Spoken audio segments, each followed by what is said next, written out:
This story will expand on the provided snippets, creating a full narrative around Alex's journey as he prepares for, experiences, and deals with the aftermath of meeting his girlfriend's family for the first time. The Georgia sun, thick and golden, poured through the large windows of the Johnston family home, illuminating dust motes dancing in the air. For Alex Johnston, the youngest in a family accustomed to turning their lives into television, this particular Saturday felt different. The usual chaos, the rumble of his siblings' voices, the squeak of wheelchair tires on hardwood, the faint hum of a camera crew in the background, seemed to have receded, leaving him in a bubble of quiet anticipation. His phone, clutched in his hand, felt heavy. On the screen was a text from Clara, the words simple but world-altering. My parents said yes.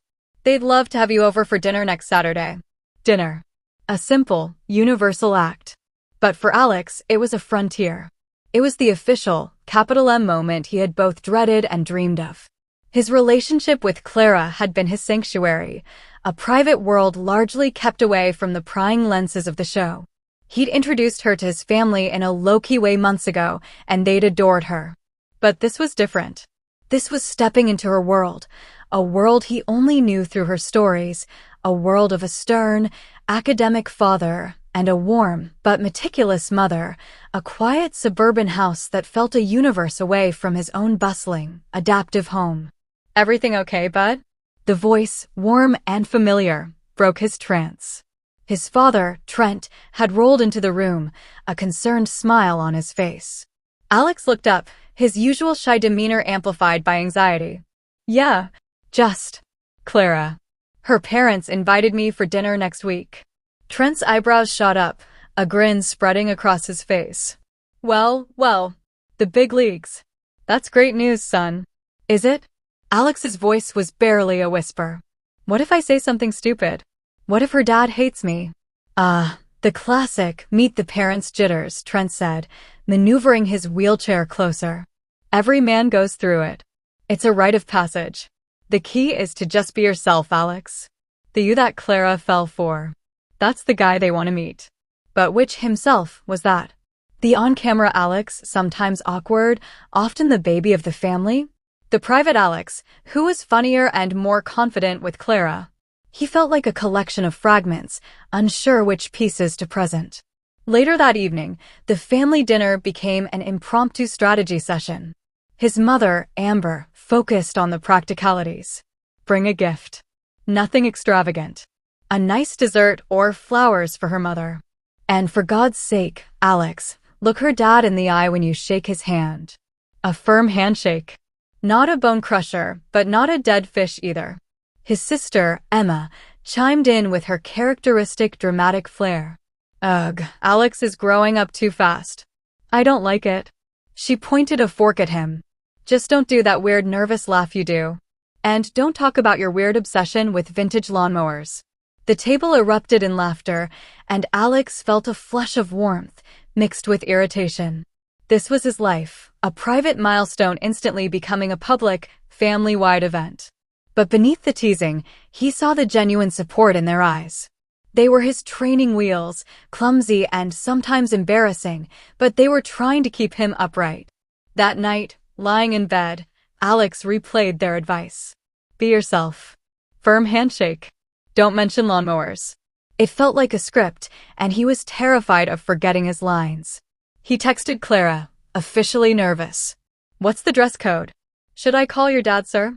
Her reply was instant, a calming presence. Wear what you wore to my birthday. And sir will probably make his year. Don't worry. They're going to love you. I promise. He wanted to believe her. He clung to her promise like a life raft in a sea of his own insecurities. But a gnawing doubt remained.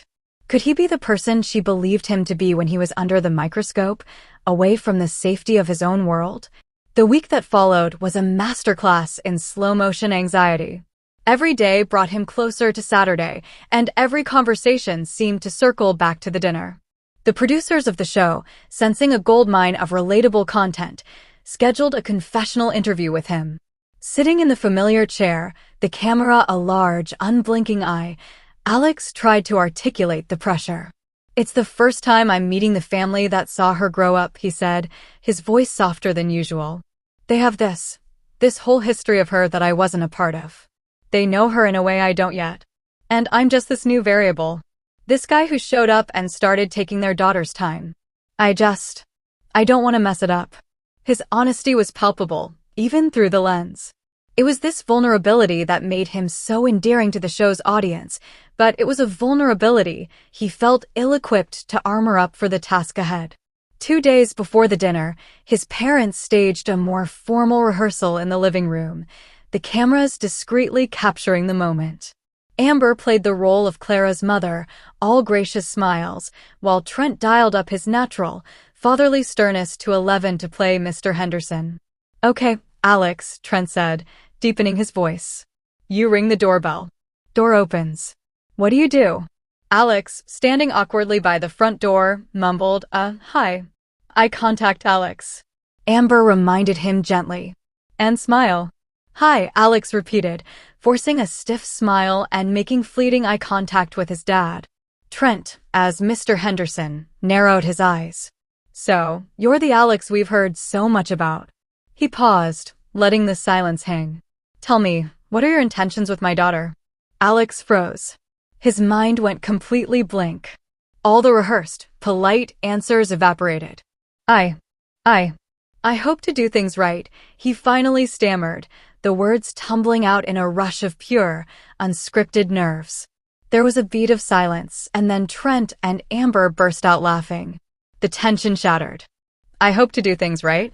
Trent repeated, wheezing with laughter. That's the most honest answer I've ever heard. It's perfect, son. A little awkward, but it's real. Amber nodded, wiping a tear from her eye. It's genuine, Alex. That's better than some slick, prepared line.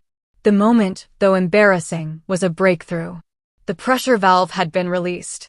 He realized he didn't have to be perfect. He just had to be sincere. He practiced his enchanted to meet you and thank you for having me in front of his bedroom mirror, trying to sound less like he was reciting from a phrasebook and more like he meant it. The night before, he laid out his clothes, a clean button-down shirt and dark jeans, the birthday outfit Clara had approved. He stared at them, the fabric seeming to hold the weight of his future. This was it. The point of no return. Saturday arrived with a strange, heavy stillness. The entire Johnston household was tiptoeing around him, speaking in hushed tones as if he were a bomb that could detonate. Emma gave him a rare, sincere hug. You'll be fine, dork, she whispered. When it was finally time to leave, the goodbyes felt both dramatic and rushed. Remember, firm handshake. Amber called out as he headed to his specially adapted vehicle. Be yourself.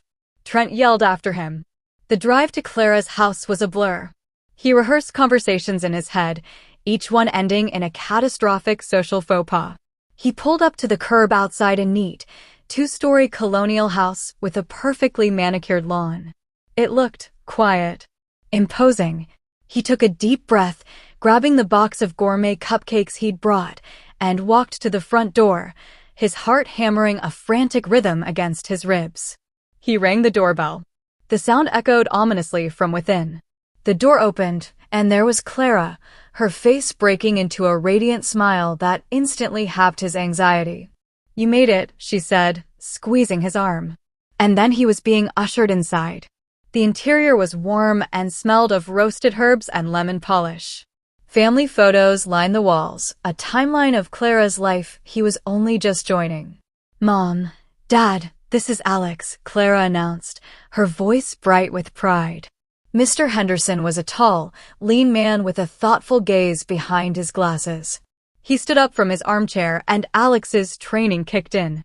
He stepped forward, made solid eye contact, and offered his hand.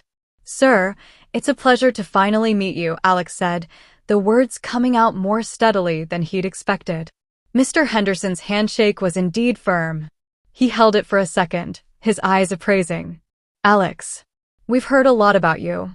His tone was neutral, unreadable. Then came Mrs. Henderson, a smaller woman with Clara's kind eyes.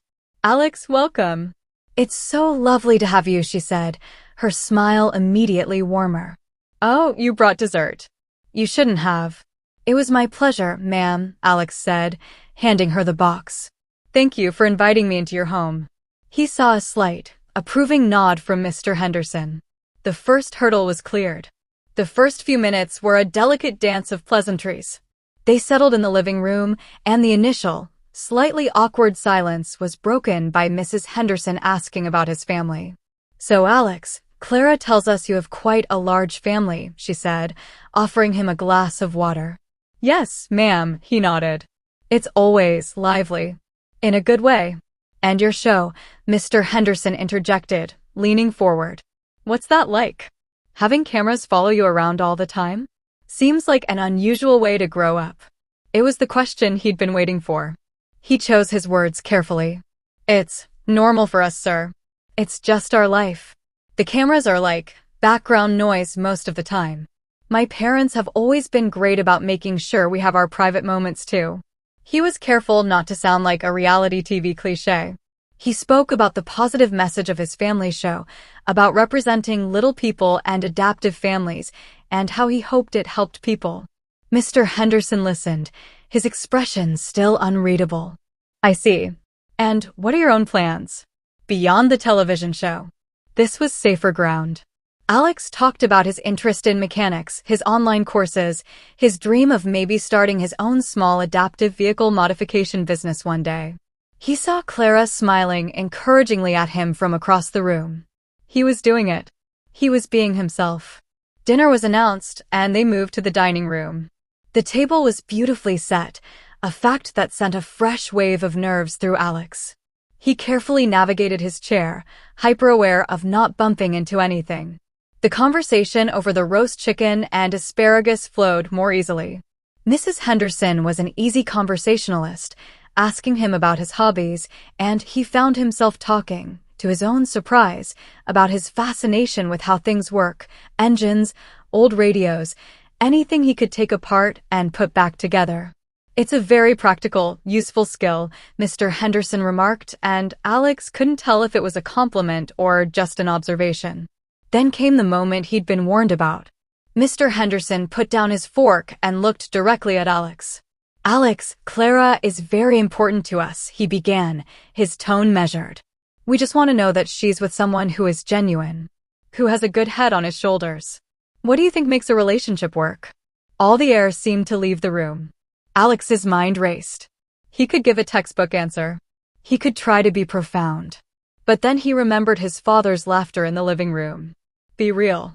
He took a slow breath and met Mr. Henderson's gaze.